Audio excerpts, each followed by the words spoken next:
தொழில் முதலீடுகளை ஈர்க்க அமெரிக்காவில் வெற்றிகர பயணத்தை மேற்கொண்டிருந்த முதலமைச்சர் மு.க.ஸ்டாலின் தற்பொழுது தமிழ்நாடு திரும்பியிருக்கிறார். 7616 கோடி ரூபாய் முதலீடுகளை ஈர்த்து சாதனை படைத்து முதலமைச்சர் மு.க.ஸ்டாலின் தற்போது சென்னைக்கு திரும்பியிருக்கிறார். முதலீடுகளுடன் சென்னை திரும்பியுள்ள முதலமைச்சர் மு.க.ஸ்டாலினுக்கு சென்னை விமான நிலையத்தில் நிர்வாகிகள், தொண்டர்கள் உற்சாக வரவேற்பு அளித்து வருகின்றனர்.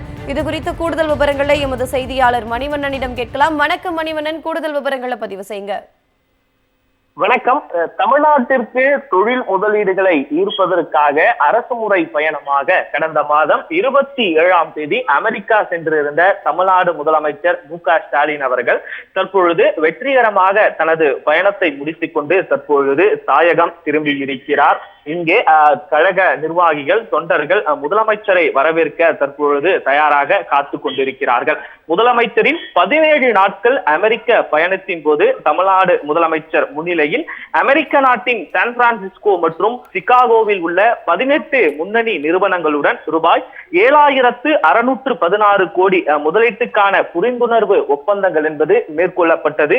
மேலும் உலக அளவில் பல்வேறு முன்னணி நிறுவனங்களின் உயர் அலுவலர்களை சந்தித்து தமிழ்நாட்டில் புதிய தொழில் முதலீடுகளை மேற்கொள்ள முதலமைச்சர் அழைப்பு விடுத்திருந்தார். குறிப்பாக கடந்த 10ஆம் தேதி சிகாகோவில் போர்டு மோட்டார் நிறுவனத்தின் உயர் அலுவலர்களை முதல்வர் மு.க.ஸ்டாலின் சந்தித்து தமிழ்நாட்டில் கார் உற்பத்தியை மீண்டும் மேற்கொள்ள வேண்டும் என்றும் அவர்களது உலகளாவிய திறன் மையத்தை மேலும் விரிவுபடுத்த வேண்டும் என்றும் கேட்டுக்கொண்டார். அதைத் தொடர்ந்து ஐடி சர்வ் கூட்டமைப்பின் உயர் அலுவலர்களையும் முதலமைச்சர் சந்தித்து தமிழ்நாட்டில் புதிய முதலீடுகளை மேற்கொள்ள அழைப்பு விடுத்திருந்தார்.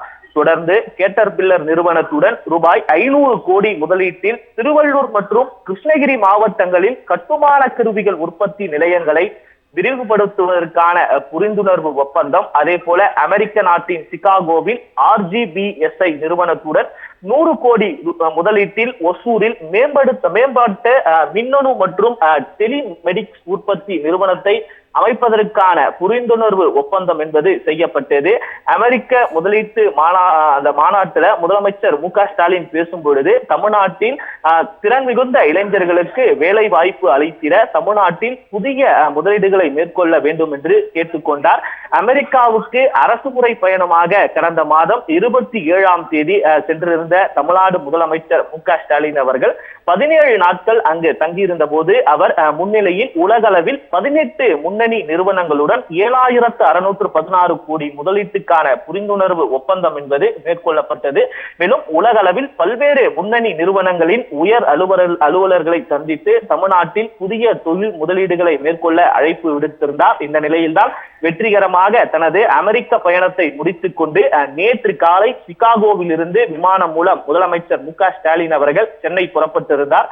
அவரை அமெரிக்க வாழ் தமிழர்கள் விமான நிலையம் வந்து உற்சாகமாக வழியனுப்பி வைத்தனர். மேலும் அனைவரும் முதல்வருடனும் ஆட்டோகிராப் வாங்கினர். அதே போல வழியனுப்பு வந்த அனைவருக்கும் முதலமைச்சர் மு.க.ஸ்டாலின் அவர்கள் குலுக்கி வாழ்த்து தெரிவித்து சிகாகோ விமான நிலையத்திலிருந்து புறப்பட்டார். இந்த நிலையில்தான் நேற்று இரவு துபாய் வந்தடைந்த முதலமைச்சர் அங்கு சிறிது நேரம் ஓய்வெடுத்து பின்னர் அதிகாலையில் விமானம் மூலம் பயணம் செய்து தற்பொழுது சென்னை விமான நிலையம் வந்தடைந்திருக்கிறார்.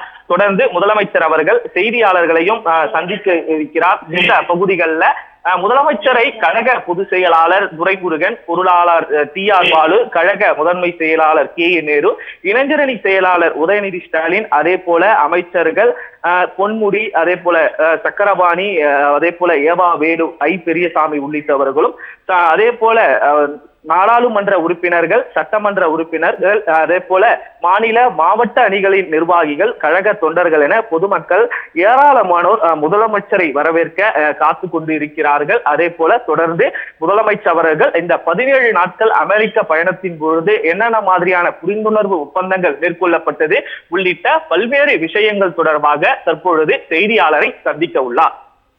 விவரங்களை வழங்கியமைக்கு நன்றி மணிவண்ணன்.